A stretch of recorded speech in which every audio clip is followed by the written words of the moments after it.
Humahagulgol pa habang sumusuko sa mga taga-PNP CIDG si Hermogenes La Chica, ang isa sa mga sospek sa pagkakapatay sa Deputy Police Chief ng Cainta si Police Senior Inspector Jimmy Senosin.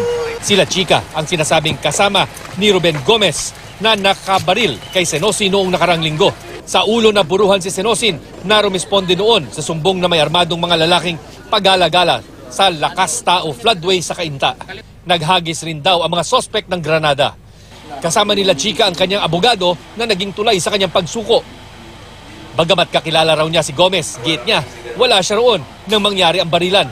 Gusto ko malaman yung tunang pangyayari mo. May video po sa Pure Gold na nandun po ako. Wala po ko talaga alam sa pangyayari na yan.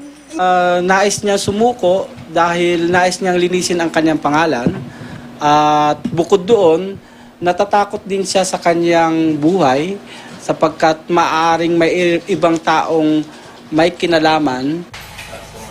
Naniniwala ang suspect na dinidiin lang daw siya ng isang alias Bulaw, isa umanong police station commander sa floodway sa Cainta. Gawa-gawa niya lang po yan. Kasi po, ako malaki, ano po yan, si Bulaw na yan, malaki po pulis na yan. Marami po kasi siyang alam po. Nabibigyan po kasi namin yan ng pera-pera nung inutos-utusan, binibigyan sa tupada, lahat sa kanya na po binibigyan po yan. Tinatanggap natin yung mga info na binibigay niya, no? May mga binabanggit siya, pero kailangang i-validate pa muna.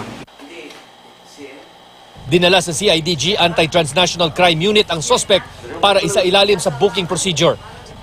Nananatiling at large si Ruben Gomez na target sa malawakang manhunt ng buong PNP.